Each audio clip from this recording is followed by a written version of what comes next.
I think we won like $150,000 in like a week. We've written this line about how our brain is and how our memory is, and it doesn't have to be that way. It's so easy to change something in a strategy and things just go well. And it's so easy for your brain to believe the change I made is why this is going well. It felt like it was a message from the universe just telling me, there's something here. Stay on track. Hey guys, welcome back to another episode of the Seeking Balance podcast.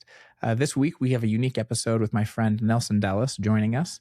Nelson is a 6-time USA Memory Championship. I met him years ago at my first time competing at the USA Memory Championship. Nelson also has run a charity for Alzheimer's where he climbs mountains to raise money for Alzheimer's. And he has done many interesting things. He's a good friend of mine, and we played Blackjack together. We did a lot of stuff we get into in the podcast. We kind of cover memory, how to improve your memory in the beginning of this podcast. We get into the Blackjack team and what it's like, card counting and things like this, before talking about his many attempts to summit Everest and the role that failure plays and how it shapes us as people, which he and I both have interesting experiences with, caring a lot about certain things and then not succeeding at them. And then at the end, we talk about aliens and remote viewing. So lots of different things covered in this podcast, but it was great catching up with Nelson. I haven't talked with him in a while, and I really appreciated him having him here. So I now bring you Nelson Dellis.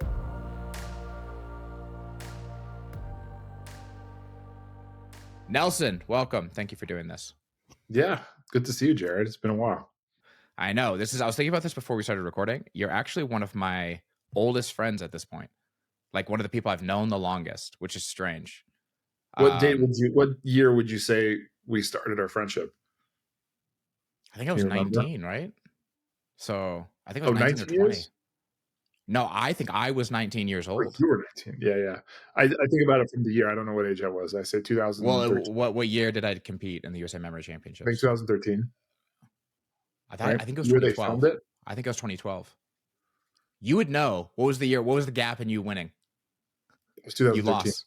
It was. Okay, then you would know. So it had to be 2013. So yeah, but I would have been 20. I would have been, depending on when. But we were talking, when's your birthday? I don't know your birthday. July 27th. So I would have been 19. I would have been 19 because before that, we started talking before the actual competition happened. The competition's in March. So I would have been 19 at the competition and turning 20, and then it was a year later I started doing Blackjack, or it was during that year I started doing Blackjack. Sporting a wonderful vest jacket. I knew this was coming out. I knew this was going to come out. Yeah, to this day, yeah, that was a weird phase. If you know Pinocchio wears this little vest. He wore it that day to the competition. And man, I have brought that up every single time we talk because it was, he looked good, but it was just like nobody was wearing that. It didn't look good. You don't have to. That's nice of you to say, but it didn't look good. It was a style piece, like definitely for eyeballs. You know what I was inspired by? I was a very huge Sherlock Holmes fan. Okay, so at the time, like a huge Sherlock Holmes fan. The show Elementary had come out. And what's the name of the actor? I can't remember his name now. The actor, it was like the New York version with Lucy Liu, and she was like his Watson. She was Watson in it. But I thought it was so cool that this guy would wear vests with like graphic tees. Like I just thought it was so cool. And like many 19-year-old, 20-year-old men, I just decided that's my identity now. That's what I do. I'm gonna wear vests. And you're paying the price for the rest of your life. I'm probably the only person that brings it up, but that's how I picture you. If I had to draw you, you'd be wearing that. Yeah. That's funny. I think I used to wear fedoras at the time too, which is even stranger choice. That tracks. Yeah, that tracks. Yeah, so that's how we met each other. For those, yeah. So Nelson is a memory competitor. Do you still do those? I don't even know if you still do those. I say I don't. I retired in 2021 after I won the 5th one, but then I came back last year and won one more. I don't know if you knew that. So I've won 6. USA Memory Championships, no offense, but not a competitive place for memory competitions if you're winning them still.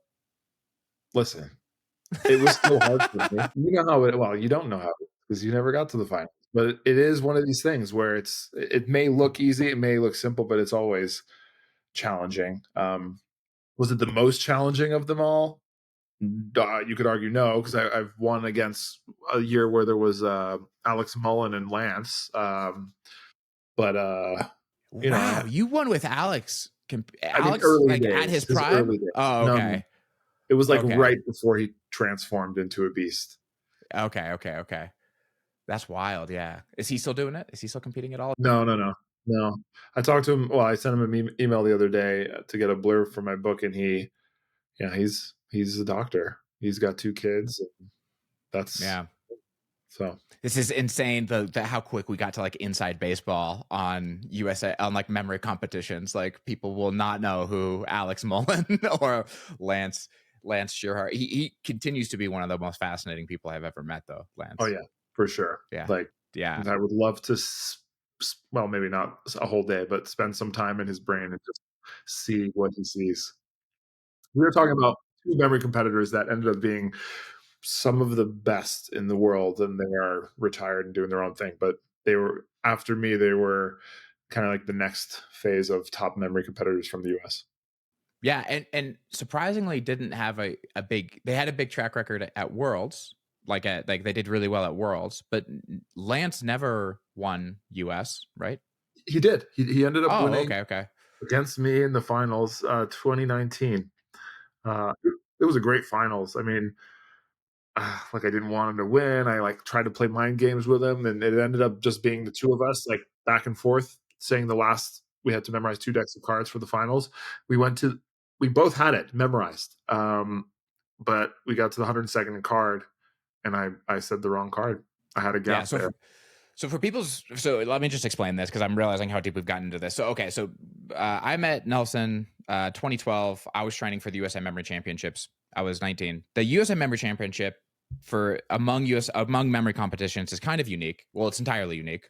A lot of the ones that happen around the world happen in a kind of like decathlon format, or the world specifically happens in a decathlon format, and then the other events maybe are like truncated versions of it. They might be smaller, or like things like this, but you can get like a world ranking and do things like this. I know there was eventually a split between the World Memory Championship and International Memory League or something. I don't know, but the USA Memory Championship happens in this format where you basically have preliminary events, which are poetry. So you memorize as much of a original poem as you can, written by the creator of the USA Memory Championship's daughter, cousin, I think so. Yeah. Granddaughter, something Aries, like this. I think. Yeah. Yeah. Anyway, so an original poem, so you can't. There's no way you could have known it before. Then you do names and faces, which is what it sounds like. You get a point for every name and face that you can. So you get at certain, I think, 15 minutes to look at images of people's faces, and then you have to connect you get a blank sheet of faces. You have to connect the names for it. And then there's cards and numbers. So numbers, you have 5 minutes to memorize as many numbers as possible. And then cards is simply how much you can memorize in 5 minutes, or how fast you can memorize the deck of cards. So, and then so basically the top 8 scores, they aggregate the scores. The top 8 move on to the finals. In the finals, this is the unique part of the USA Memory Championship. You kind of have you have 3 elimination rounds where slowly people get eliminated based on their performance. You have the final event, which is 2 decks of cards, where people alternate reciting cards. So you given all the last people are given 2 decks of cards. The one before that is the Tea Party. Yeah. Okay, so the Tea Party is they have 5 people who are audience members, I believe. Yeah. Audience members, they're given sheets of paper of information that they have to basically tell the competitors, but the competitors also have the sheets of information. So you're really reading it. But it's supposed to be like an interview thing where they're telling you facts about themselves, and then you get asked random questions, and you get it's single elimination, right? Like you get one wrong. No, when you get 3 strikes before you're out. Okay, 3 strikes. Okay. A little more lenient. And then the one before that, words. Yeah, random words. Yep. Yeah, random words. And so it's a list of random words. And similarly, you go down everyone's memorizing the same list, and you go down, and that's single elimination. Yep, that one is. Yep. And the rules for all of them have kind of changed over the years. It's actually a little different from what you know, but ultimately the same idea. Okay, sure. But what makes it unique in terms of like a competition is there really is a unique skill set to the way this gets done, in the sense that whereas you go to the other events, um, it's not, there's still a strategy obviously to how you perform at the events, but they are far more just the performance of what you're doing in practice, if you will, right? Like if I'm practicing memorizing decks of cards, this is unique in the sense that it is more directly competitive, and there's more room for small hiccups. Yeah, strategy and small hiccups. Like if you say a word and for some reason I have like counted out the word that's next and I just counted wrong and say the wrong word, I'm just screwed, right? And so there's, you can get distracted and like forget something, or there's, I don't know, there's like a different level of competition there, which is interesting. I think it's more interesting to watch. I think that was the whole idea behind creating it that way. At least the founders wanted to make it more TV friendly. So they had this on stage kind of elimination round, make it feel a little more game showy. Yeah, it's probably, and which I can see being the case. I also can see Lance not being his forte. No, I don't think he loved that part. Yeah. So yeah, Lance was this competitor we both knew. So that's why it would make sense when you're saying you're trying to get into his head. I could see that being a strategy because I'll give you an example because it's fun and funny. I know that he is very good with cards. That's kind of his forte, but he's like very. I know he probably trained at the time. I knew he probably trained just one way, like his memorizing it one way that he does every single time. So in the finals, there you actually get to vote. The finalists get to vote which direction you recall from, which can make a difference. Well, if you're well practiced like he and I were, ultimately it doesn't. But I knew that going opposite to what he's used to would just like mentally give him a little knot in there. Not that it would make him lose instantly, but I know it would like give him some trouble. And well, he'd have to think. his system is less compatible with going Yeah. backwards as well. But So also he could memorize the two decks easily. So he just has to account for like reversing it in mind, which is an extra step that he would have to do. But anyways, I threw that. I voted for the other way, even though I don't like it either. But I can do it pretty well, and ultimately it didn't matter. oh, okay, yeah. Did they win though? Did they go the other way? Yeah. We went the opposite way, and he complained about it. He was like, "Oh, but I And I was like, "Yes." So this is a fun fact for people who don't know about memory techniques, because like the way you're kind of doing this, right, is you explain it. Like, yeah. Yeah, so with the cards, in most things in these competitions is we're turning them into the information into pictures or mental images of things that we've associated with the information, the numbers, the cards, the names, and then we connect them all in a grand story, basically that's placed in what's called a memory palace, some kind of physical location that we can map out in our minds. And that place, the route through that mental space is what preserves the order. So when I go back to recall this deck of cards, I've sprinkled all these little images around my house, for example, and I just walk back through my house and pick up the pieces to remember the cards and then in the order that they were placed. Yeah. And so for people who are less familiar with this, also, there's a lot of different systems for mapping images to cards. And this can make like a lot of people are trying to find the best way to encode the most amount of information with the least amount of effort while memorizing, right? To compress the information. Yeah. And so are you still doing PAO? Yeah, I over the years I've tried to like compress it even further with other ideas, but I never mastered it better than I could this PAO system, which put 3 cards together into one. So for the full deck, I just had to come up with 17 images plus a leftover card. Whereas like somebody like Lance or Alex had, they had Like a a 2-card weird, system.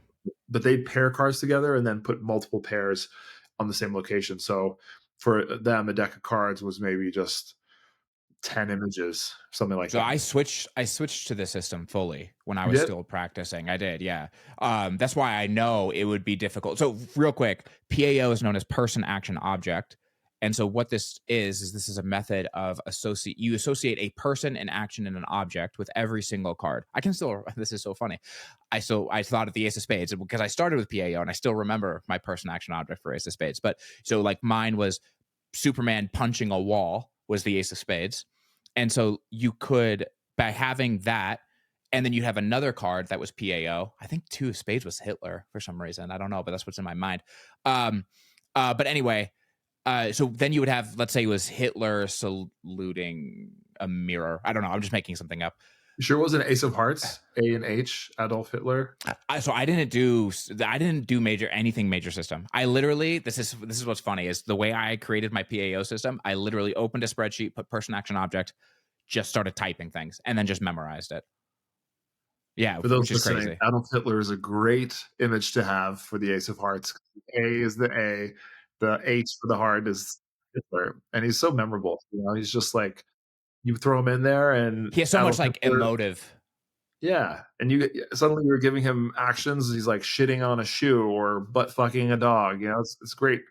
So this is how you get that, right? So you have the first card that you would see, you would take the person from that card. The second card you would see, you would take the action that's associated with that card, and the object that you would see, you would take the object from that card. So you end up with a lot of variations, but very memorable variations of things happening, and it's a very good way. It's a great system. I started over time. I started believing this system is not as important, to be honest. Like, I agree with you. yeah, early on seemed like a really big thing, but eventually, like I think there was who did just 52 objects. I think Boris Conrad did something like that, and Just he was 52 fast. objects. Yeah, he was fast. Yeah, yeah. I think it's what you stick to and train. Ultimately, what matters. Yeah.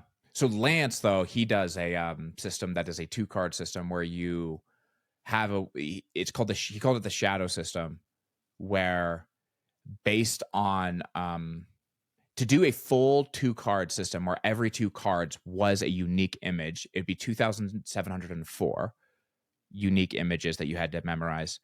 The way he did it, you could cut that in half because you would treat the order the same. So if you had the ace of spades, 2 of clubs, and the ace of spades, or the 2 of clubs, ace of spades, you treat it the same. But depending upon which came first, you would either move on to the next location in your mind, or you would keep adding images to that location. But because they were combined and the way that he would do it, you can imagine going backwards through it is like a lot more mental work for cards. You have to like flip the cards. If you practice it, though, it's probably not that bad if you're ready for it. Yeah, but I guess you're just making a mistake. You just see an image and you're just like 2 of spades, and you're like, oh no, that would have been next. You know, and since it's single elimination at that time, that's right. a pretty. And you're saying it card by card, so you got to split up your images and make sure you're very clear on where you're at in your system. Whereas I know I'm on the person, then the action, the object, person, the action, the object. Or even and then it's reversing it, going object, action, person is pretty simple. Much easier to go backwards or forwards. It doesn't matter. Yeah. So how would you, if you were to extrapolate, because I think people find this interesting, but most people who are training to improve their memories are probably never going to do any of these things. What are some of the exportable things you've learned in the process of doing memory? And do you coach memory at any level still? I know you've worked with people. Yeah. No, it's a big part of my business still. Yep. Okay. So what are the ways that you kind of approach more universal skills in memory that, anyone listening to this might benefit from? Yeah, I mean, a big part, I think, to start is that we all have this ability to improve our memories. I think that's usually where I start, because most people think that they have a memory and they're stuck with it, whether it's good or bad or mediocre or whatever. We all have this ability to have an insanely good, powerful memory where we're memorizing decks of cards. Anybody could do that. Even if you're listening to this and saying like, oh, no way, I'm a goldfish, I forget everything. That's not true. Most people just haven't been taught how to take advantage of how their brains are supposed to work, or like how they prefer to memorize, or how information should be processed is maybe a better way to say it. So, I start there, that saying that, we've written this this line about how our brain is and how our memory is, and it doesn't have to be that way. So I think that's with a lot of mental skills. We're just kind of accepting of the fate that we feel like we've had. But I think when you work on a skill, and mental skills count as well, that you can improve it. I think that's really the broad strokes of what we're doing is we're taking, there are skills involved and techniques involved that you have to learn, but ultimately it's just working on a craft and training it. Yeah. Yeah. Cause I think there's an issue. I mean, like, not to get too sidetracked, but it is interesting that I think something about our culture, we do associate many parts of our mental life or mental experiences more closely to who we are than other things. So people are less inclined to believe that they're flexible and changeable. I mean, especially as someone myself, like I've sat a lot of meditation and I teach meditation and coach meditation, and I experience often there are parts of even more subtle parts of people's experience that are trainable and changeable, even more fundamental things you would believe they are who you are. Like, and so that's that. I think I do find that fact of like many people just take those things to be exactly what they are. In my experience, when I was working and coaching people, I think one of the useful or at least more interesting ideas, I don't know if you use this term much, but like elaborative encoding, this idea that like the more you have to associate to something, and this is why images are so memorable, the easier it is to remember, which this feels very counterintuitive for a lot of people. Like it seems like it'd be the opposite. Can you just like expand on this idea a little? Yeah, I mean, I often say that memory techniques are really just uh, a round a detour, like a long way of paying attention to something. Like going out of your way to spend a lot of attention on something. And when we do that, part of it, what your brain is going to be doing is trying to, whether you know it or not, encode it into something that it can make sense of. When you have these systems, though, you're devising very specific encoding processes that help speed that up.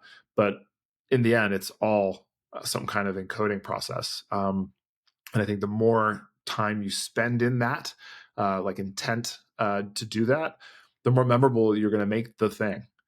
Yeah. Yeah. I mean, and it's just like the more, I mean, if you think about the things that are hard to remember, right? Many of the things that are impressive in memory competitions is because they seem so hard to remember, but it's like all the string of numbers. It's hard to remember because it has no meaningful association to you. It is just this like string of empty data. And what memory techniques do, where you get able to turn them into images, is it turns a number like something like, 34, and it can become something. Well, I can think of the major system now. I don't. What would be 30? What's 34 for you? I don't use the major system, but for me, that's Shaquille O'Neal. Okay, So perfect. So but yeah, like Shaq has infinite things attached to him as like a person, right? Like I have the memories of when I saw him on Shark Tank. I have him being a basketball player, but the sense of him, like the way he talks, his him as a voice, genie. Yeah, his, like, yeah, yeah, all of it. There's way more associated with this. And that's why everybody thinks they're unique. I don't know if I'm sure you still run into this. I remember running into this all the time where people are like, oh, I'm great with faces. I'm horrible with names. And like, they think that's like a unique feature of themselves. But Ron White always had the response to that, where he's like, I think dogs are really good at recognizing people's faces too. So Yeah. yeah, Yeah. I mean, like the reason though, it's the same thing. If you make this analogy, it's like, because a name has less. Now, when it becomes a name of a person, yeah. you have Suddenly it all of lights up this. your brain, Yeah, it's and you're like, right. It has oh, all these associations. my cousin has that name, or like like that was my childhood nickname, or something. Like instantly when you make it meaningful, and that word meaningful usually means you can relate it to something that you already know in a meaningful way. Well, I use the word meaningful in my definition of meaningful, but it's something that you can relate to, or that you recognize or find Yeah, familiar. I think of it as like if your mind was doing like a database search, the more points it can specify to search in this database, right? The more likely it is to bring it up. Whereas if you're like, this was a number, it's like, well, that could be any number. Yeah, But if you're like, this was collection the of digits. number, yeah. But if you're like, oh, this was the number that was on Michael Jordan's jersey, Yeah, right? Like that is a lot. That is too much data to be able to get it wrong. That's too much information. Like the amount of things that have to go wrong in that search tag to end up with the wrong number is a lot. it's going to be more deeply rooted suddenly. Yeah. And so I think for a lot of people, because a lot of people who I have talked to about memory stuff, they're already deeply in a space or a field and they're trying to like improve their memory. and typically they read, they'll read books like Moonwalking with Einstein, or they hear about memory competitions, and they'll think like, oh, there's got to be some techniques I could use. I'm like, there are, but you probably need to draw on the meaning you already have associated in this space. I don't know if you would agree with that. Yeah, I get what you're saying. I'd have to hear an example of what you mean exactly, but I think I know what you're saying. So like, let's say I'm trying to memorize. I worked with a poker player once. You recommended them to me, right? Trying to work, trying to improve their memory. I'm not going to say who it was, but trying to improve their memory on learning a pre-flop of a new game variant they were learning, right? This is a world-class poker player. Okay, so I can just say that for like the levels of their understanding in the game was very deep and like very subtle. Granted, the pre-flop game they were trying to learn was pretty complex, but still they wanted to draw on, again, memory techniques in a system from remembering like these pre-flop ranges. That in most experience is more steps. And like if you have a lot of experience in this domain, it's probably about finding more creative solutions with the meaning you already have associated with the information that can do a bigger lift than like creating this memory system with palaces and things to like know the specifics. Or I think Alex would talk about this when learning in school, because he was in school to be a doctor. There are some things where there can be quick associations, like definitions of new words or something, where it's just a random sound of words and like the meaning you can associate very quickly to it potentially. But generally speaking, I think people can get a lot more done than they realize purely with that knowledge that like the meaning and the more ways you associate meaning to something is what's going to cause it to stick. If you're just creative with that insight, that was the one thing I took away from memory techniques more than anything, if that makes sense. No, that's a great point. I was going to tell you, I get this question all the time for my memory coaching is like, help me, I'm a coder, programmer, help me remember code, right? It's like, what do you mean? Like, what do you need? And then I don't think they actually think it through. Like, obviously they would like to have a better memory while coding. But do they need to remember their entire code base? No. And well, why? Well, because they probably have a lot of understanding about the general gist of things. It's not like they need to remember every single keyword used on every line of code. That probably is not going to even be helpful at all. So, just drawing on maybe function heads or signatures, and then, what the different functions do, or what the broad strokes of each component or module do might be enough. But it's oftentimes when you have a memory project, it's not necessarily like, what system can I apply to memorize all of this? It's, what do I actually need to remember? Because there might be a lot here that I already know, A, and B, I can probably put together just with logic and understanding from what I already know. And then the rest, you can probably use memory techniques to fill in the gaps, Yeah. Yeah, I think this is, I guess, if there was another thing that I learned in doing memory techniques, and it's kind of something you're hinting at there, which is I think people are bad at the skill of knowing what it means to try to remember something. Yes. Right. Like when they go to remember something, they go to recall something, I think a lot of people associate it with either I look inside my head, that information pops to me, or it doesn't. And if it doesn't, I don't remember. Right. Whereas what you're kind of describing is like getting more familiar with the flow of how your mind associates information from one piece to the next to find the piece of information, which is really what memory techniques are, right? It's knowing I have a location, I have a way of encoding this data. I know that if I want to recall the 27th card, that I can go to this location, and because I have 3 images per card, I can like count through, get there, find that thing. And so you have this natural flow. But getting familiar with that, I think in that sense, also when you move to other things, you can just start wondering like, okay, if I was to find this information, like if there's a piece of information in my head and I cannot recall it right now, what is the kind of flow or train of thoughts or associations I could travel down to get there? And typically what I think you're saying is where memory techniques become helpful is filling the gaps where you will run into from this point to this point, there's no like associative leap. Like there's no way for me to get from here to here. Whenever that happens in something you're trying to remember, an intentional technique can an intentional memory technique can kind of fill that gap.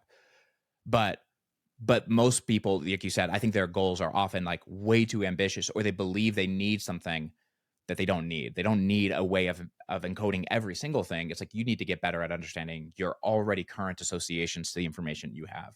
Yeah. Yeah. That's a great way to put it. It reminds me, one of my chapters in my new book, it's all the chapters about problem solving.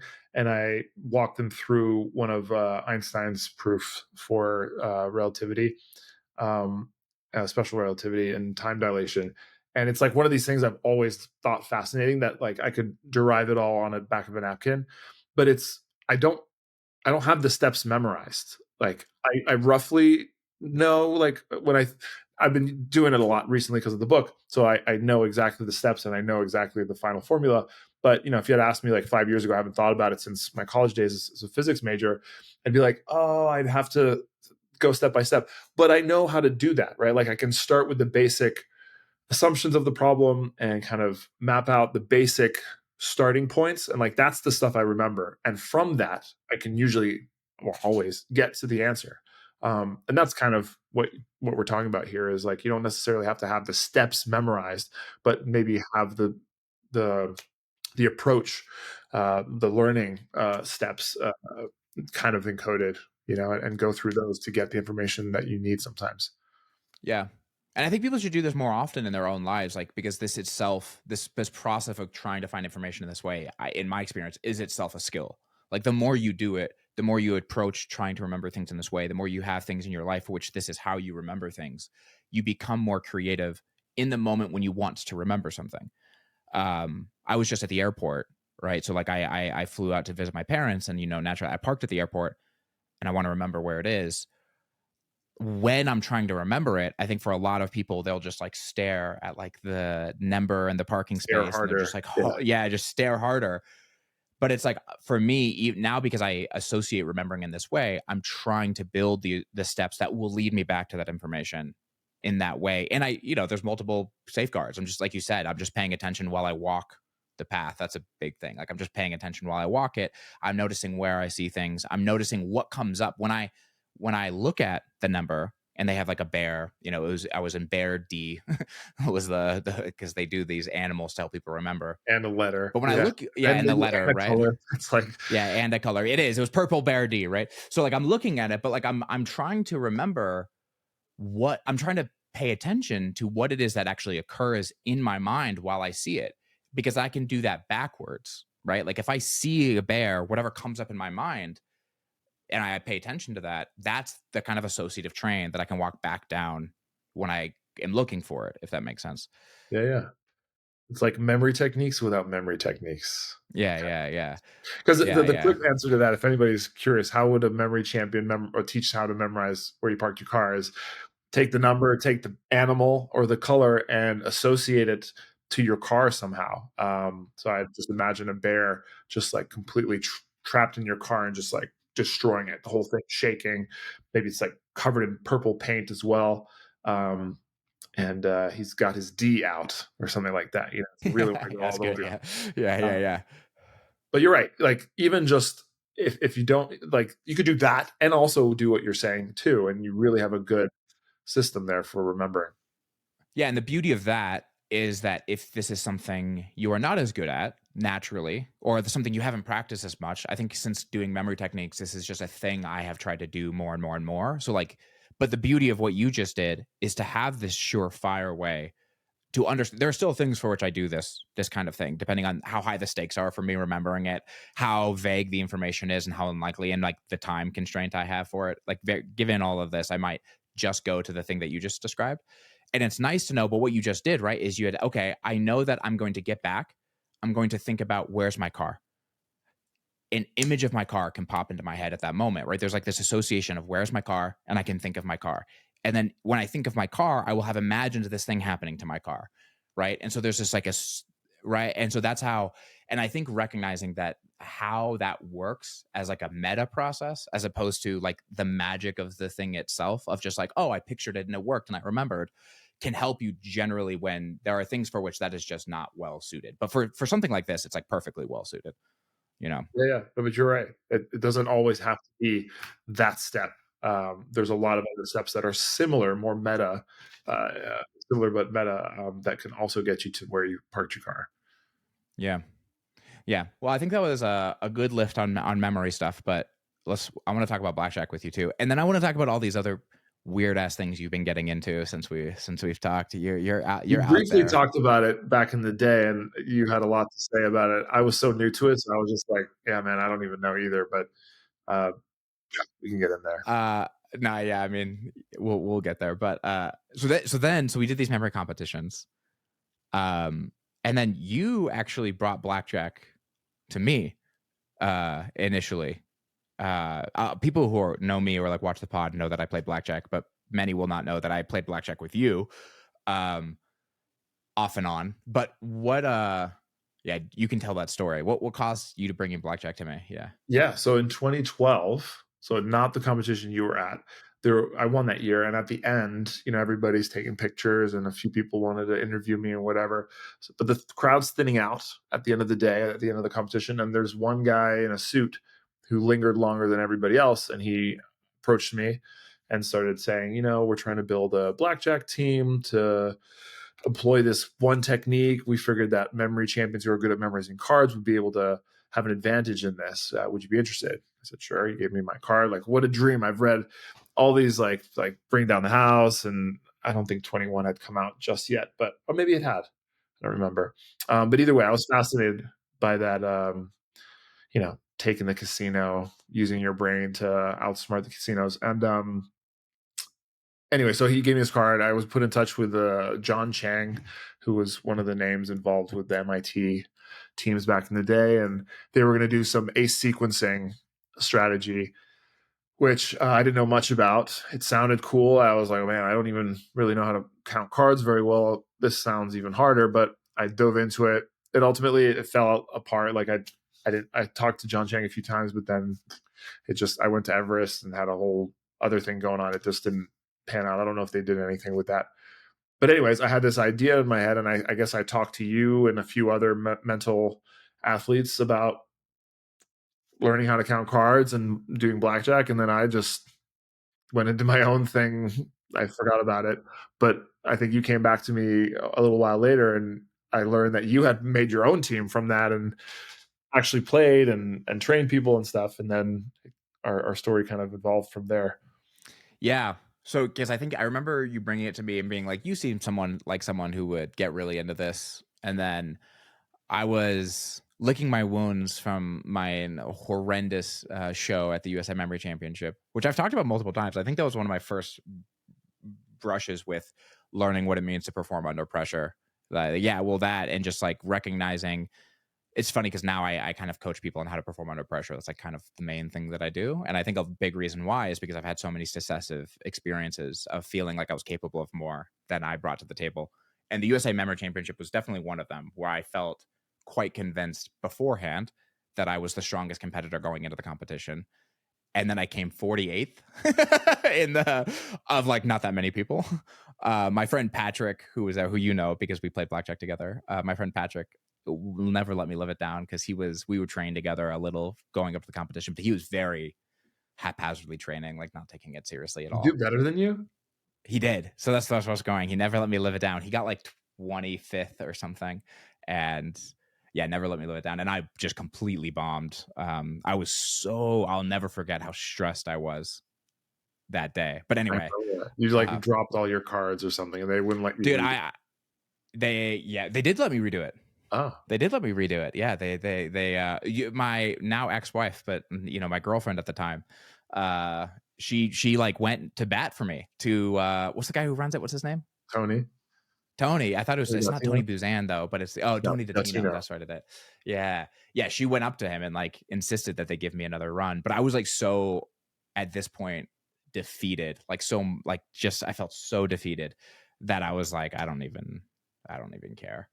But I did care. I wish I would have had the wherewithal to recognize that like I do care. But I had so few experiences with this kind of experience. I'd never done competitions at school. You were a young man. I was. Anyhow, so you bring it to me, and I think like this seems more fun than continuing to try to do memory competitions. I was 20 though, and so I spent the next year training blackjack. So I spent the next year, and Andy and I I got him into it, my good friend Andy, and we took training blackjack super seriously. We started playing. We played. So by the next year, so 2014, we had been playing for only like 5 months or so before we tried to get a team together. We did get a team together. And you invested in that team when our money got stolen. No, I No, was about to. that's what happened. It Yeah. was, I think I was like gonna give you like 5K or something, and then you told me the story of your money getting stolen. I was like, "Yep, that's what should happen to some 20-year-olds with a lot of money." I'm gonna hold off on that. Yeah, so that was interesting. But then, yeah, eventually we would, years would go by. We played. Andy and I stuck with it. We kept bringing people into the team, and then eventually, yeah, we played. We ended up, because of the back and forth, and like I was in the Navy, I was going back and forth. I don't know how many times we actually ended up playing blackjack together. Only a handful. Who, you and me? Yeah, you and I. Yeah, I don't know if we Well, actually. I then, mean, you I were also the wasn't manager, so playing. you weren't Yeah. actually playing. There were a couple times like we were just shooting the shit, like when we played at the what's the one of the cheap one at the end of the strip? The El Cortez? El Cortez, yeah, yeah, yeah. We'd play, yeah, that's downtown. The El Cortez is a great place. If you guys are curious about great places to play blackjack, they've and if you're not trying to like spend a bunch of money. Because there was that 2016 memory competition in Vegas. Oh, yeah, yeah, yeah. And I think I went with you to the tables a few times, and you just signaled, or I just copied your moves. Or We forget. did guerrilla stuff, yeah. And then I was kind of like, okay. And then 2 years later, one New Year, maybe of 2018 or 17, you were like, "Do you want to do this?" And I was like, "Yeah, I think I do." So I started training. Yeah, because we had the checkouts process that people had to go through. So we had checkouts, we had a test that you had to go through to like get on the team. But then you were mostly playing with Andy and Patrick, is that right? Yeah, yeah, yeah, yeah. Mm-hmm. Yeah. It was awesome. Yeah. I loved it. It wasn't as frequent as it probably should have been, but it's like I didn't have the time really to do that anyway, so it was perfect. Like we'd go, I think we ended up doing, 4, 5, 6 trips maybe, but it never got too serious because I think I took forever to like to check out, and then By that time we had all lost steam with it, I think. Like I think, I mean, I was kind of like in charge of it, and I honestly, like, that team limped on for a while with me not caring enough and not pushing things forward enough because I was younger. It's, again, still learning a lot of things. I think at the time, if I'd been more aware of like, do I really want to be doing this, I would have stopped it sooner. I would have just been like, I don't really want to. But I had too many people, Patrick and other friends, who I think I felt obliged to kind of keep it running for, if that makes sense. But I wasn't really into it. Honestly, Andy wasn't really into it. Like, so we were like the main two drivers of it, and neither one of us really cared about it. Like, we were happy when trips weren't getting planned. So like that's a pretty bad sign of something continuing to get pushed forward. Yeah. And me, I was more like in it for the story, like I didn't care. It wasn't like to make money, but I think Patrick wanted to make money. And then later on, some guys that joined wanted it to make money. Oh yeah, because you met Jack. Yeah, yeah. And Leo. Yeah. We played. Yeah.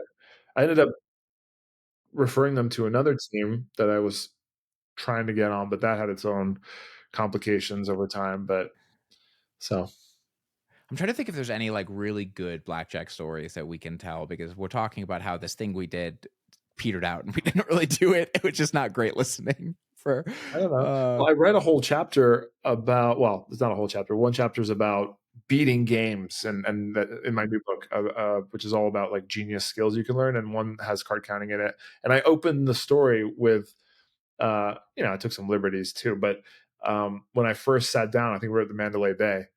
And one of my first like good sessions where I like left as I was getting hot and they were starting to call.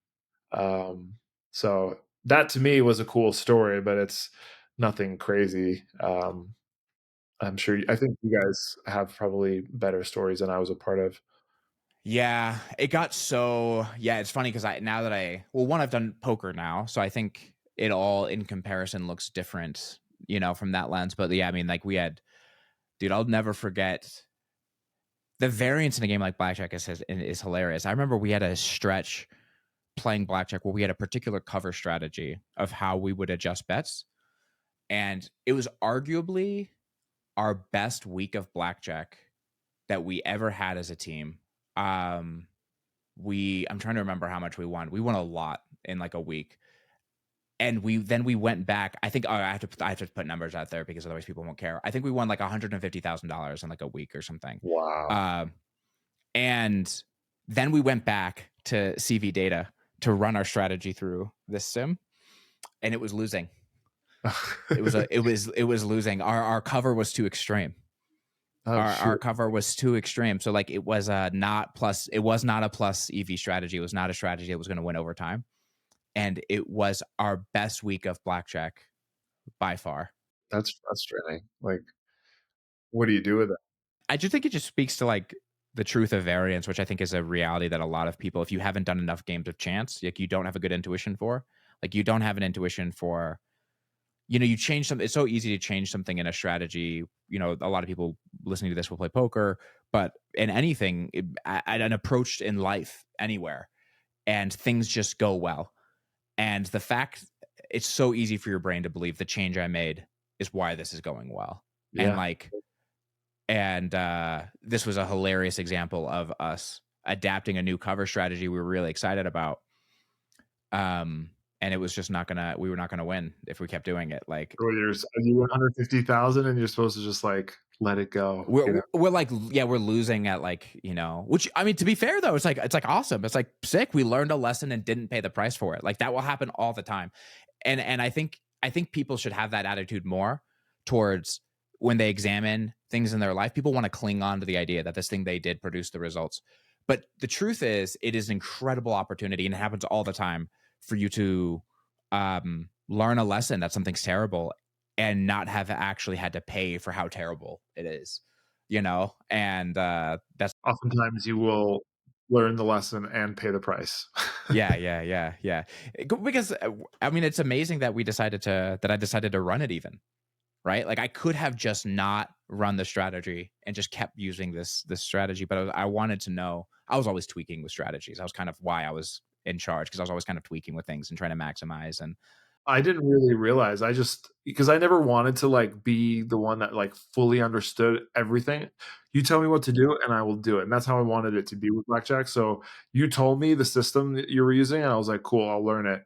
Did I really understand the ins and outs of it? Why we were doing it? No, and I didn't care.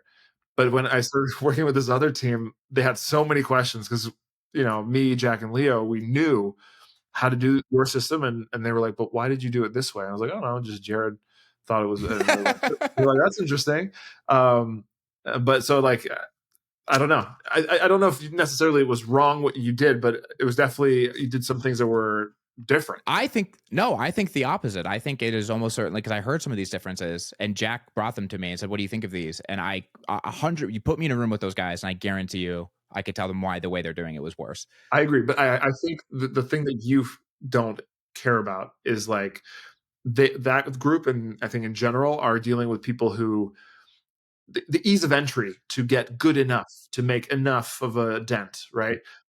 There's a lot of practice that goes into being good at card counting, but your standards were very high, which is fine. And for people like me and the people like Patrick and Andy and Jack and Leo even, like that was okay. Like we could do it. And I like that challenge. So I think you knew that, and the people you surrounded with could take it on.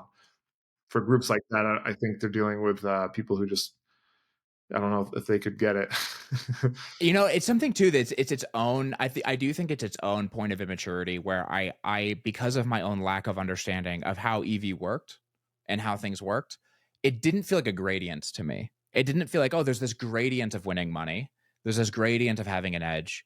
And as long as you're anywhere on the positive side of it, you'll be fine. To be fair, you'll have more variance. So like in some sense, you'll be fine. But to me, it was not that. It was like, this is part of my own kind of neuroses coming out in it. But it's like, this needs to be the best or it will lose. It won't be winning. Which I think I've loosened as I've grown older. Like I don't have that sense of these kinds of things, or even in my own poker strategy, it's like I feel more loosely towards it, and I think it's made me a better performer in a lot of ways because you can make more reasonable adjustments in the middle when you get this sense. But I actually, for people listening who are poker players, they probably have that sense often when they're playing, which is like, I need to make the best decision possible, or I'm making a bad decision.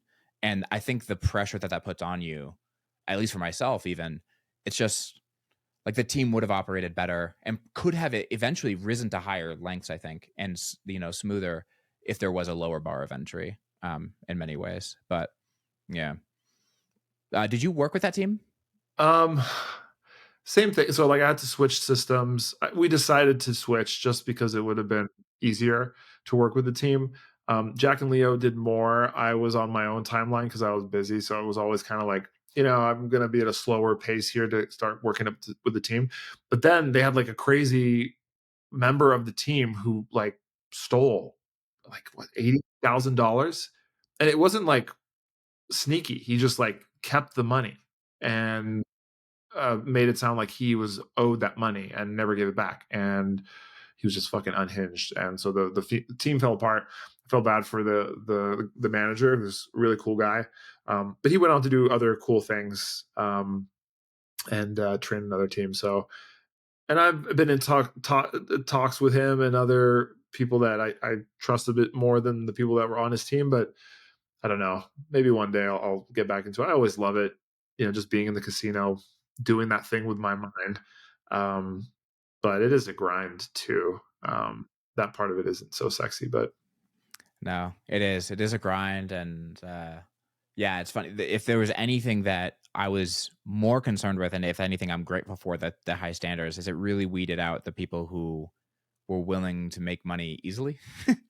And because if you have too low bars on your team, the likelihood that you get people who are just willing to steal your money and who are just there because they just want to make money quick now. No one was going to get on the team that I was running if they wanted to make money quick now without having to put in. It was that you can remember the checkouts were hard. Like, dude, our checkouts were hard. I think about it sometimes. Yeah. Like, I don't know how I did that. And I think we loosened up a lot on it once you had initially passed. Like, once you had passed once, it was not like that big a deal. Keep up on it, yeah. Yeah, but we wanted you to pass once. And the side effect of that was not getting anybody, I think, on the team who was even going to kind of be likely to steal from us, which was good. Anyway, any other comments on the blackjack thing? We can move on to another because we have 14 other things. Yeah. Oh, okay.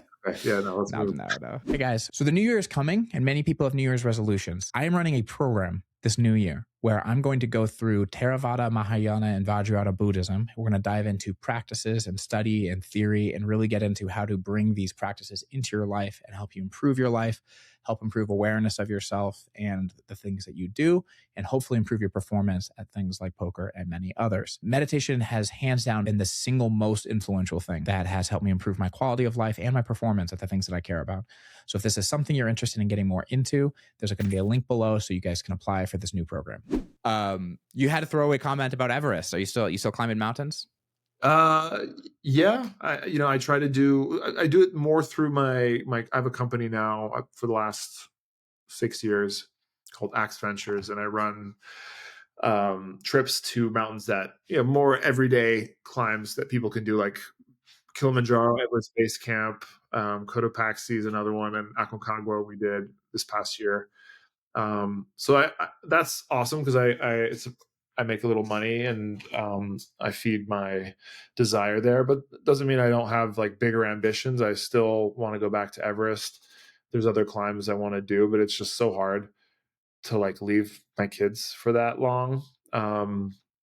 So I'm like conflicted there, right? Like I have this part of me that wants to go and be the adventurer I was when I was, in my 20s, but at the same time, like I just want to stay home with my kids. And so the business side of it definitely satisfies a lot of that and figures it out. But I still have these like huge dreams of doing crazy shit. But maybe that's a bit later when they're older.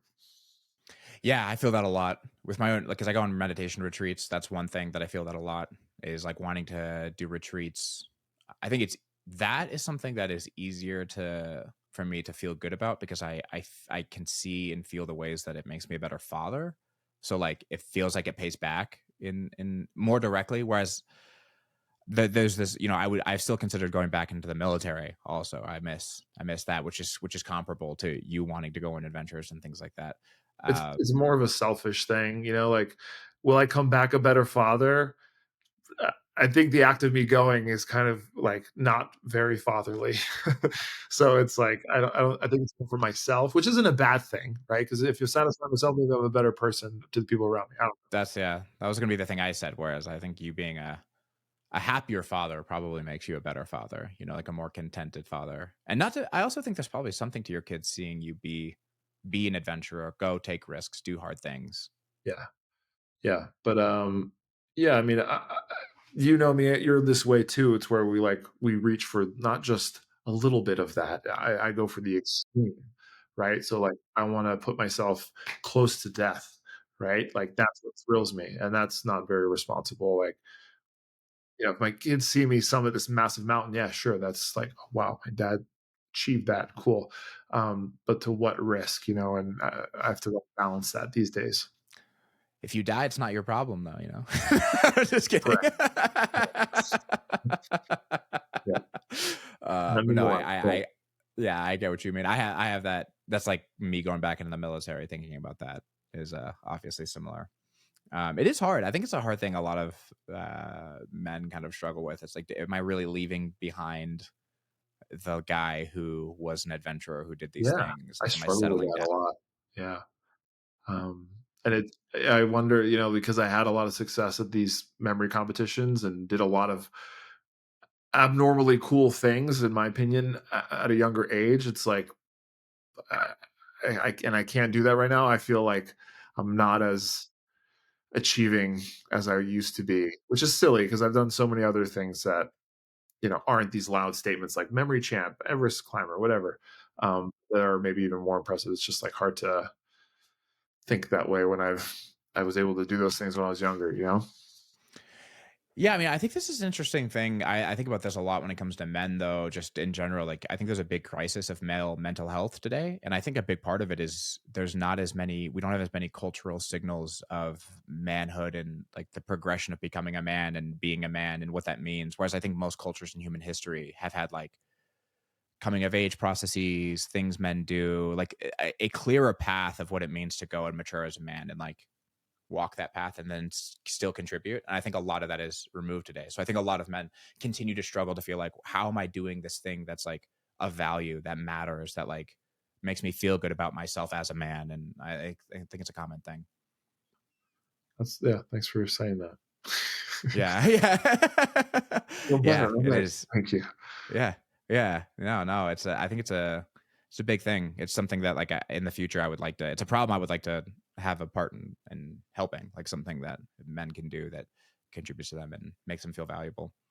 But I want to talk because you tried to summit Everest 5 times. Is that right? I've no, 4 times, but thanks. 5th time I will do it. Okay. Yeah. Yeah, Yeah. I've never summited. I've gotten very close a few times. The closest was like 50 meters from the top. Um, I think at this point, like after the 4th try, a lot of it is like a mental thing now, where I'm just like, Yeah. what am I doing? I can't get over this hurdle. I know I can do it, and something like makes me turn around close to the top. So I got to figure that out before I try, because I don't want to try 5 times and still not have it. So I know I can do it. It's just, yeah, I gotta.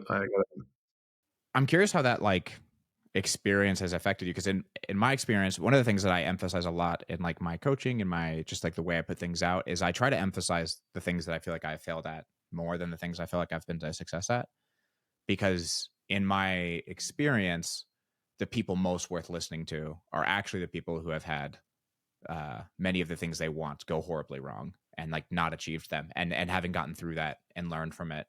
I think our culture emphasizes success. You have tons of people who got lucky, had success, and people think they know a goddamn thing about life, and they don't because they've never tried to succeed at something and it have blown up horribly in their face. Yeah. Yeah, I mean, But I guess yeah. yeah. Oh no, I just want to know how that affected you, like trying to summit Everest. I mean, even now, like you're talking publicly about this thing that like I've tried to do this 4 times. Like that's a difficult thing I can imagine it being a difficult thing to have to say. Like, yeah. Yeah. No, over the years, I give a lot of speeches, some about memory, some about motivation, whatever. And I've worked with storytellers and coaches and people, speaking coaches. And I've always wanted to like bake in memory, climbing Everest into my stories. And I'm like, oh, should I, talk about like some of the mountains I've climbed, or and they often will bring up the point that it's like, imagine on stage there's a guy who says, I trained for Everest and I summited. Like, okay, wow, it's cool. Picture is amazing. What an achievement. But then you hear about a story, not to like toot my own horn, because I still feel like terrible that I haven't made it, but like to hear from a guy who trained his ass off and then has struggled to get to the top and had to turn around for this reason or that, and like that journey that went wrong and learned about himself, blah blah blah. Like that's interesting, right? That's a little more of a story than just from A to B. So I like to think about it from that perspective. That all of these 4 attempts, it's a story arc, right? The journeys were really profound, and that I've learned about myself and what I went through, like the disappointment and having to like come back home so dejected and figure out like who I am and what's next and how I'm going to bounce back. Like that stuff is, and I can't necessarily tell you the exact things that it changed in me, but over the course, my first Everest attempt was 2011, so 14 years ago. It's definitely transformed who I am and kind of how I approach other things in life. And even you can map this to some of my losses at the memory championships, where if I hadn't had those, I don't know if I'm winning any of my other competitions. So one day I'll summit this thing, and honestly, it probably won't feel that special. I'll be like, okay, there we go. But if I talk about, once that happens, when I talk about I'm 80 down the road and I talk about my Everest years, it's probably going to be more memorable the parts that were not the summit. So I just try to remember that when kind of thinking about the failure of quote unquote failure. Yeah, I mean, I made a video recently talking about my quitting from Buds, Oh and yeah. right, and so I mean, like I quit from Buds, and then I have to make these phone calls. Remind me quick before you go into this. How deep were into Hell Week were you? I was like, I was in the middle of Monday, so we start Sunday, so I don't know, 24 hours or so, and not deep, not deep. And what was the thing that made you say fuck it, ring the bell? I mean, I think it's it's to oversimplify something to say like what was the thing. It's the same thing as saying like what was the thing that made you turn back your 4th time, right? It's like there is something that's like a little vague. It's more emotional than it is physical, right? The truth is and this is the thing. This this is why I bring this up, because you mentioned failure. I don't view it even as a failure in my own life anymore. I viewed it as like it was a success in a certain way. There was a way in which I was actually mistreating myself by even being there. Like, some part of me didn't believe I was valuable enough to not be there and have something to prove, and some part of me cared more about what I was going through to want to pull me out of it.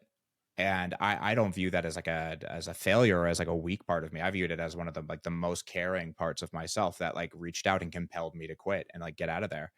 And it protected me in a lot of ways. And the difficulty, I think, what causes a lot of people's failure of performance is when these parts of themselves aren't aligned. When you have parts of yourself that don't trust you to look after them, parts of yourself that are don't trust you to take care of them, don't hold them in good regard, and then those parts feel in danger. They're not going to trust you to continue doing whatever it is you want to do. They're going to pull the brakes. They're going to be like, no, I'm going to get me out of here because I know you're not going to get me out of here. So I'm getting us out of here now. But I think again, it was an important thing to like, to both have to experience that, to face what it felt like to me, to face how much it hurt. And then to have to face this part of me that, again, to struggle to explain it, that struggle, even what you said, like something causes me to turn around and I don't know what it is. that is like, at least my experience quitting buds was this kind of like call to have to turn towards something that I did not want to face, like something that I did not want to turn towards, did not want to welcome and accept as a part of who I am. And defend, like there was even a compulsion that I would feel, and I don't know if you can sympathize with this, but to even tell the story as a failure, because I didn't even want to stand up for this in face of other people. If other people, because there might be some people who make it through buds or or seals that hear me talk about how this is not a failure and think I'm being, you know, uh, I'm like sidestepping the truth of Yeah. something, or like I'm being, Filled with excuses. I'm Yeah. yeah. But to learn to have this part of me that didn't want to continue, and to learn to defend that part of me and be like, no, you guys are all wrong. Like, I don't care what you think about this. Like, it wasn't a failure. I'm glad I did it. I'm glad I didn't end up being a SEAL. And to some part of me at that time, it really mattered to not do that. And I'm going to defend that part of me. Becoming unified in that sense has, I think, just allowed me to like perform harder and push myself further. That being said, I still have dreams often of being back at buds and trying to make it through. Like literally, I still have dreams like, dude, yeah. I get it. And the same here. I want to stand on top of the world. But also, I think about some of the people who do summit, and there's a lot of luck involved in having a successful Everest expedition. I will say that a lot of things have to go right for you to be in the right form to do it. But there's some people who also just are so reckless, but you don't see it, like because they got the summit, they come down and they survive.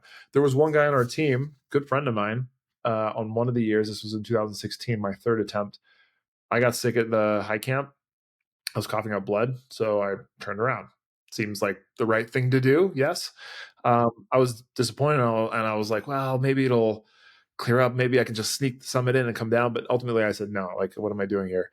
But another guy had a similar problem, maybe even worse. He was hacking up a lung, and he went and he summited, and he collapsed on the way down at the balcony, which is still above the high camp.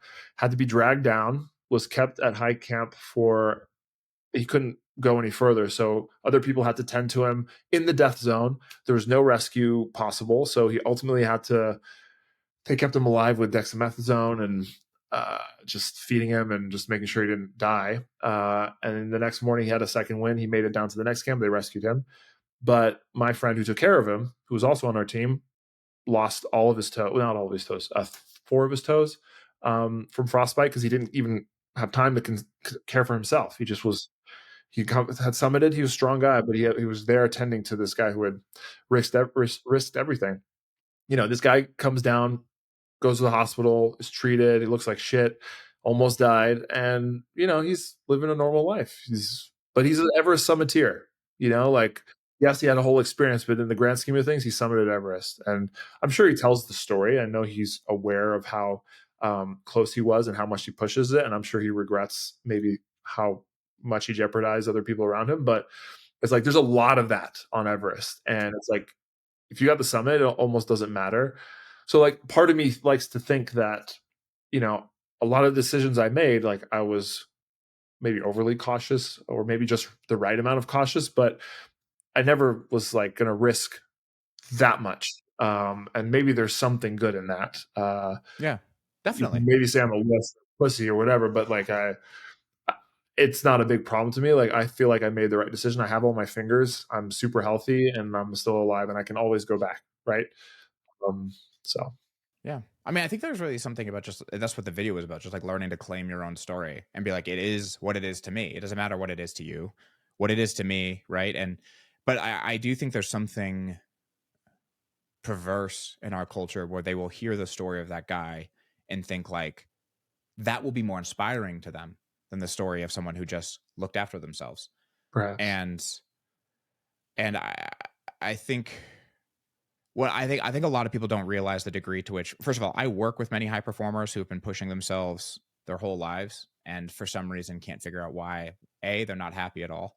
B, they also can't seem to push themselves to the lengths that they would like to anymore because it's very hard to deny yourself forever. It's very hard to reject yourself and the things that you need forever.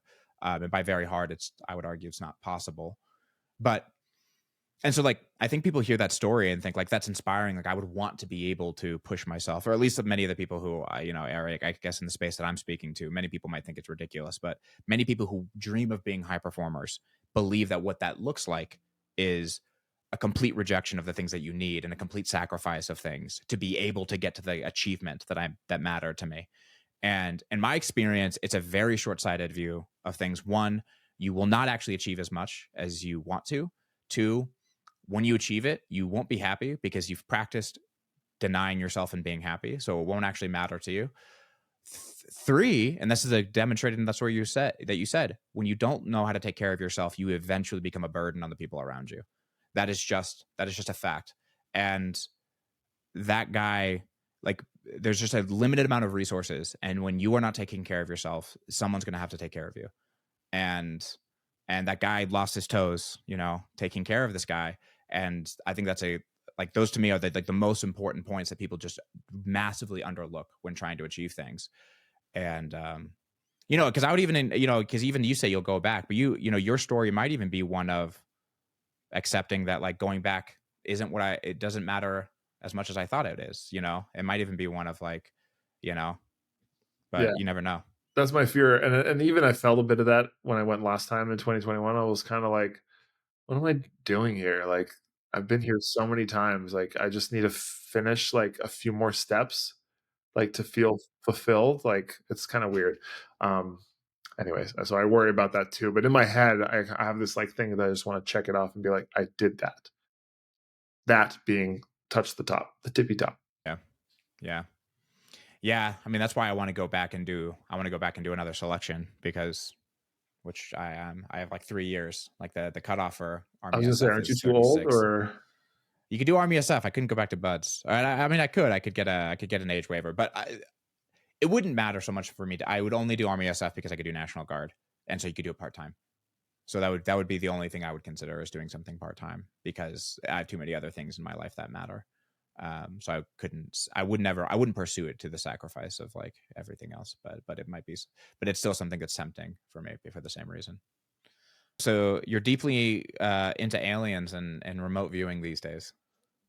Yeah, I mean, it's a weird thing because it still fluctuates. Like, some days I'm like, holy shit, like, what is this? This is like real. And then other times I'm just like, this is stupid. Um, but more and more I feel it's real, and that I've had some really profound experiences that I can't explain away. So yeah, I fell into that not on purpose. I've never been in. Well, aliens I've always been hopeful of, and like, I loved reading about UFOs when I was a kid, and but I never had an experience. My mom had an experience. She says, I loved hearing that story every time she'd tell me, and other than that, like, uh, ESP or psychic stuff, like, no way, get out of here. Spiritual stuff, nah, fuck off.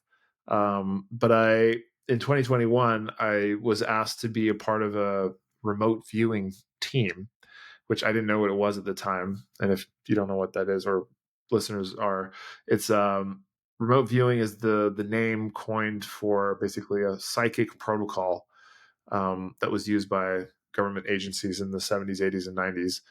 It was declassified. You can look it up. One of the most famous project names was Stargate, and they employed these people to train them how to psychically view things remotely, which means to see things that are not in your immediate perceptive range.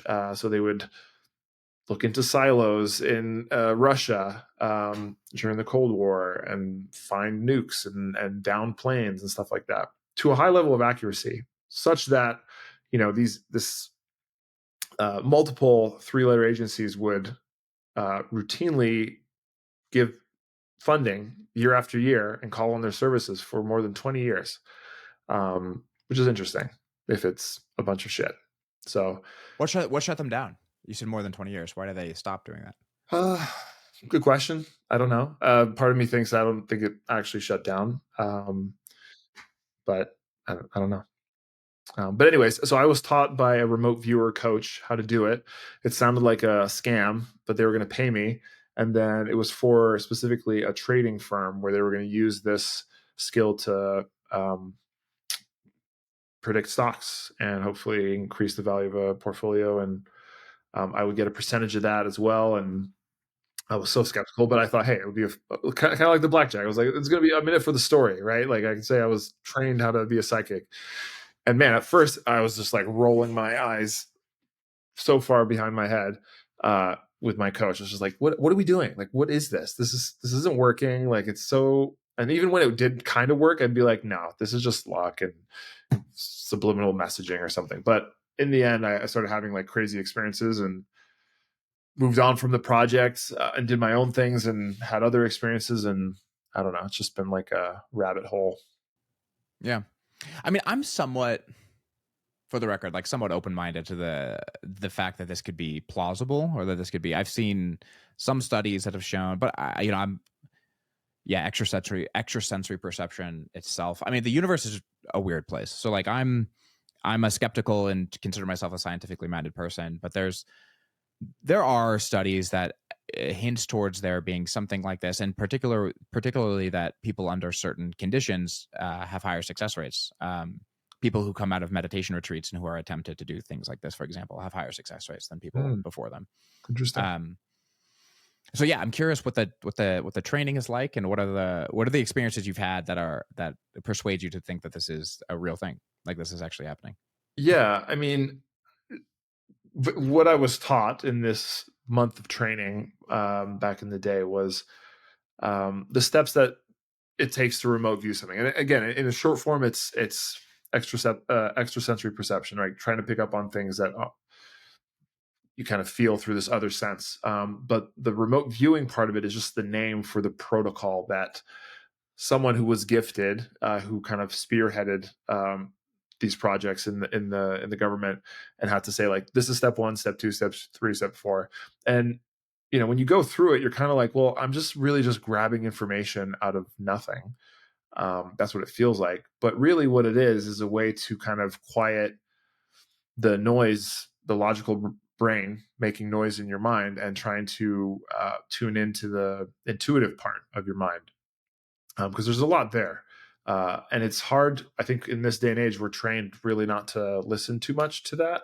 Or you quiet it out because we're just always trying to make sense of things and trying to say, like, okay, logically, does this make sense? I should go with this line of reasoning to come to my answer or to decide on something. But, a lot of people, I think, can connect to this idea of having a gut feeling or feeling off about something and then being right? Like something was off and you avoided it. And then turns out that had you gone, X, Y, and Z would have happened, right? And some of that can be coincidence for sure. But sometimes I think we all can recognize it's like something deep within us felt like there was a reason for that, or I picked up on something that I can't explain. So that I think a lot of people can resonate with. And that's essentially what you're tapping into when you train remote viewing. Specifically to grab information about something. And oftentimes when you're trying to grab what you're trying to grab information about isn't even revealed to you. That's a big part of it. So you're very blind to what it is that you're trying to perceive. So in the case of the stocks, obviously I know that I'm on a trading team. So we're talking about stocks here, but what I'm trying to view isn't the stocks. Somebody has made an association between, say, a stock going up or down to a random image two random images. One that represents up, one represents down. And my goal is to perceive the images. I don't know what the images are, right? So that's the thing that I don't know. And then whatever I perceive is my quote unquote prediction. Yeah. Pretty fascinating. So did you have the experience? So I heard you on one podcast, or I heard a clip maybe that you posted on Instagram talking about a particular number that you like perceived in a room, and you missed a digit or something, but generally you saw the number. Yeah. So this happened a bit later. I went to a retreat at a place called the Monroe Institute, which is effectively a meditation retreat, but specifically they focus on like accessing higher levels of consciousness and out of body experiences through, Robert Monroe, who came up with the system, the institute. He developed. He was a sound engineer. He developed some proprietary audio that you could listen to kind of get your brain in a state that makes it easier to do this. Not that you need that, but it's part of the training. Anyways, so I went to this retreat with a friend of mine. Well, we didn't do the same exact week of retreat, but we did the same retreat for a YouTube video that we were working on, kind of diving deeper into all this more than your physical body stuff. That's partly what the remote viewing stuff implies. And one of the first things we had to do was, we're sitting in these little check units, which are basically blacked out rooms with the audio going, and we're asked to kind of like go through this process of getting into these higher states of consciousness, whatever, this kind of woo-woo explanations. And for one of our first exercises, I kind of connected with one of the members there, and I was like, listen, I'm going to try to like do this out of body thing right from the start. Let's see if anything happens. I want you, and she was in a different room on a different floor. And I said, hey, write a 4-digit number on a piece of paper, put it on your desk, so it's clear if I'm there to see it. And I'm going to try and float to your room and see it. And then when we meet afterwards, we can see what happens. So, not expecting much, I tried to do it. I tried to leave my body and tried to float over there and see it. Not that I knew what I was doing, and it didn't work.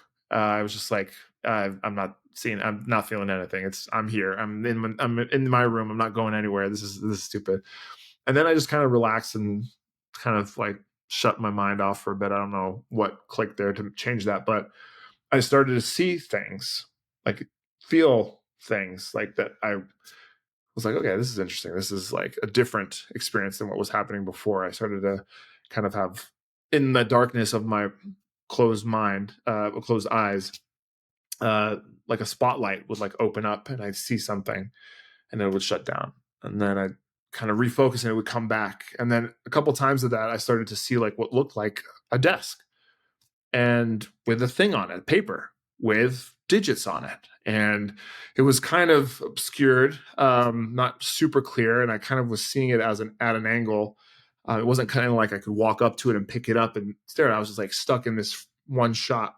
And I saw, like a 173 clearly. And then this last digit was kind of fuzzy, 4 or 6, I don't know. And so I was like, okay, I guess there's a number. I'll write that down.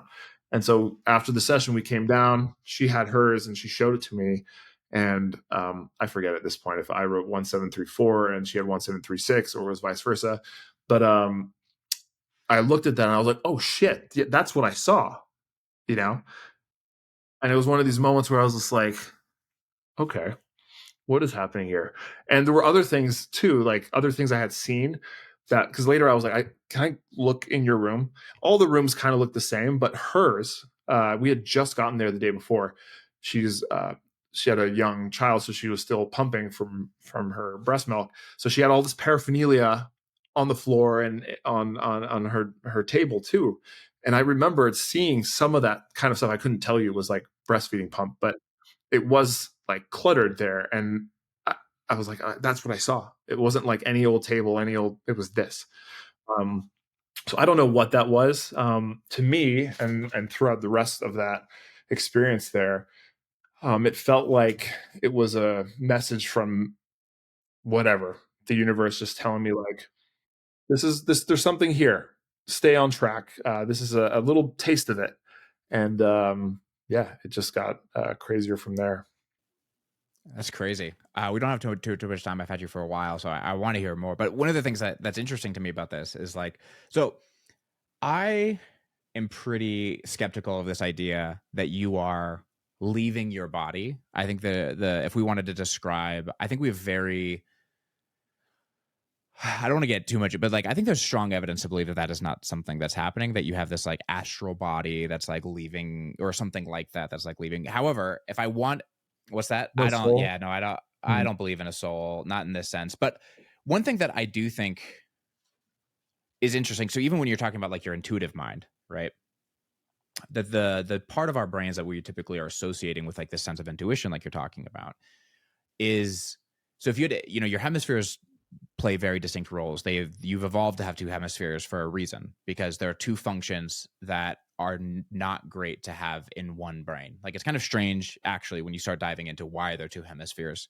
Wouldn't a unified system be more efficient? Like, why are there two hemispheres? It's kind of like a strange idea. And as mammals get more complex, the hemispheres get starker. The difference in them gets larger. So the fact that there are two different ones.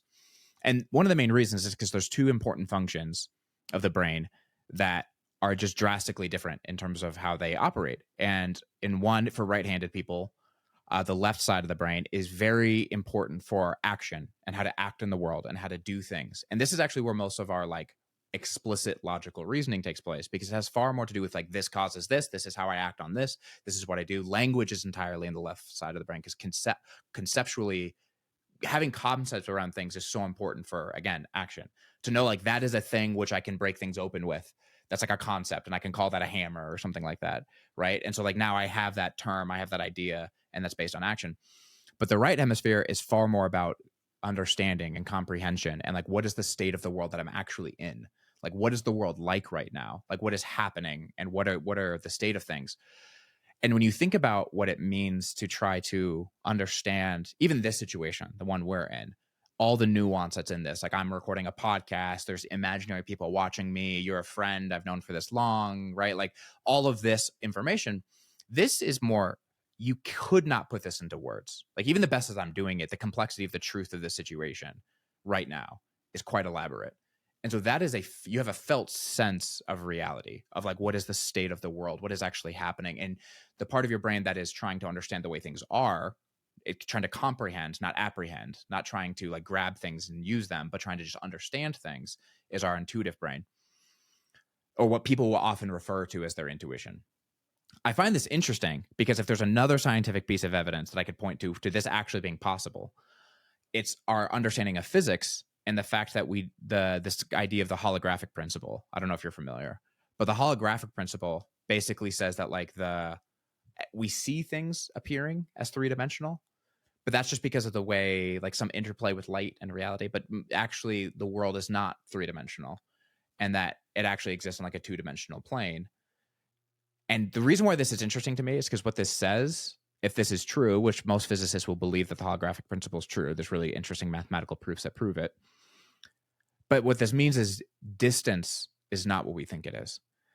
That me looking at something and saying like, oh, that is this far away, like me not being able to reach my lamp, it is actually unlikely that in space that lamp is so far away that I can't touch it. It's probably bounded by some other metric that is being represented to my mind as distance. That is probably what's happening, is for some reason this modeling the world as one with three-dimensional space has an evolutionary advantage, but the base reality is not one where things are so far apart. But let me ask you something. So if there is a world or some projection of this real world where you can touch that lamp, and you do, isn't that effectively out of your body? Well, this is what matters to me, is like, let's say in reality, all of this is actually occupying a single point in space, right? Let's say like all of this, like the whole globe is actually in one point in space for practical, on a fundamental reality sense. That's really what's happening. I think the question of out of your body is just kind of a weird state. Like, it might mean you seem to be traveling a distance, but you're not really going anywhere. And it also would mean there would theoretically be limits to it, right? Like there might be some limitations. And it's also why I probably can't physically interact with that. Because whatever is being modeled by physical distance is why I can't touch it. But why I might be able to see it in my mind or perceive it might because that is not bounded by the same limitation that we perceive as physical space in terms of me being able to move it, if that makes sense. And so this is a explanation that I think has more scientific grounding, that this is why I could see it being the case, that you could see something on the moon or in Russia or something like that, and people might think, well, that's too far away. But we just, like, our modern physics says that like distance is not what we think it is. Like, we just know that to be the case. And so what it means for us to be able to perceive something, and again, the intuitive part of you, like you're saying, is the thing that feels the situation. It perceives the world and understands it. So the fact that that would be where the sense arises of like what that is would make sense to me, if that makes sense. But I still do think that this should just be like, if this is the case, this should be very replicatable. Like this should just be very provable. And so I always stay agnostic until that becomes the case. But as far as a lot of woo-woo things go, actually remote viewing to me is is on the bottom end of woo-woo. Like it's not actually that crazy for me to imagine that that's happening, if that makes sense. Yeah. But That's a cool way to put it. And I'm not opposed to that. Like I'm coming from a physics worldview as well. So this stuff, accepting it and what it might mean is difficult for me. I don't have an explanation. And I do recognize that we just don't have the physics to describe it yet, but that we will, and that it can be. I'm more of that mindset than it's just like there's a God and it's playing strings there. I don't know. But yeah, I mean, and you hear this story of what I just told you, and it's like, okay, either Nelson is full of shit, he just made that up. Two, he just guessed, right? And what are the odds, right? I got 3 out of 4 digits. Is that really so out of the, like, in order? In order, true. But what is it? It's just 1 in 1,000, right? That I would get that. It'd be 1 in 1,000. Yeah. Yeah. It's not that crazy. Yeah. But in my personal experience, like add the other things where I saw part of the room, but again, this is anecdotal. Nobody can say like, and it's easier to say that after the fact too, I didn't describe that on a paper and then present it. I kind of like felt it, and then it was confirmed to me, and I made it confirmed to I confirmed it myself. Or something else is happening, and that's where it's either something like what you're saying, or it is something more metaphysical where I am floating there. I didn't feel like I floated there, but who knows what that feels like. I just like showed up there and saw something, and then was still in my body. I've just read a lot of the out of body experience literature, actually, and it to me it all feels very clearly not out of body things. And that's why, to me, I think it's actually, if you remove this from that, because if you start describing this as like an actual out of body experience, to me, that's actually a greater explanatory jump. Like you're making a claim about the nature of what you are that we basically have no evidence for, right? There's really no evidence. There's really no evidence for anything like a soul in a human brain, or in a human experience. But there is. Again, we can make this perceptual jump of just like, you're just perceiving something and space is not what we see. All of this is in line with modern understanding of physics and reality. So that we don't actually have to add anything now. There's basically just one jump, which is we don't quite understand what it means to perceive something. One of the reasons why I'm passionate about explaining it is because I think it's easy for people to write things off who actually have less scientific knowledge and think they're being scientific when they write something off, if that makes sense. People will hear something like that explanation. And I like giving a one that will map out. If you go look, you can like research all of this. Like the holographic principle is not woo-woo, well understood to be a thing in modern physics and our explanation of the shape of the universe, if you will. And so like none of this is woo-woo. And so the world is just weird. That's why I always say there's tons of things about the universe that is just strange. And there are some things that are take more things to convince me are true, but this isn't one of them. And there actually are good cases. There are studies out there that at least make it seem inconclusive, that like in some circumstances, this seems possible. I really would like to see a study that takes people who are extremely well trained at this, because you get a lot of mud in the data when you're just taking people at random. Yeah. And there's a lot of people that are just full of it too in this kind of world, which doesn't help. That doesn't help. Yeah. You should, if you should watch my podcast with Andrew Lichtenberger. His name is Lucky Chewy in poker. Okay. He's so into this stuff, and he has an app you can get called ChemSet, and it's literally, he calls it an intuition trainer, and you're literally just trying to guess what is the next card that's going to come up. It's like a deck of cards, and he has said he can do better than optimal, so which is even better than random, because optimal, once you know a card is gone, you could optimally adjust for it and pick a more likely card. Yep. You know what I'm saying? Yep. But like he thinks he can beat optimal based on purely like dialing in his intuition and just knowing what the next card is. I was at a Psy Games recently, where it was like a memory competition, but for this stuff. And one of the guys there says that he's been training with a deck of cards to be able to see what the card is through the top, right? And he said that he was able to do his best was like he got 26 right or something, which is insane. Yeah, it's insane. And then I asked him, I pull out a deck of cards and I was like, let's try it, and he got none right. It's like, okay. But that's why you need, but like, imagine it does actually take a quieting of them. I could see, I meditate a lot. So I am aware of how hard it is to kind of arrest the stream of thought and not get distracted and pulled away by the stream of thought that is constantly bombarding your experience. So like for me, if arresting that kind of experience is part of the training that is required to be better at this, it actually wouldn't be surprising to me that someone who's put on the spot now has this like cortisol arousal, they're feeling the pressure, this just like bombards them with stress and thoughts. Like it would make sense to me. I think some people will view that as obviously like discrediting of it, but that's why to me, it's like, no, you need people who we can really dial down what is the skills that might be true at this. And it's why it's interesting to me that there is a study that they did try to quantify the conditions under which people are most successful with this. And meditation was one of them, was one of the highest correlative facts that if people were meditating often or had just come off of a long stretch of meditation, it correlated the highest with increased success at doing these kinds of things, of like things like seeing cards specifically.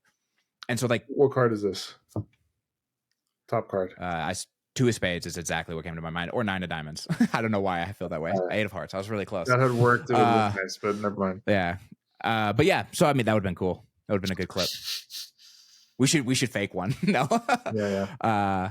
Anyway, this has been a long conversation. Hold on. Yeah. The next one.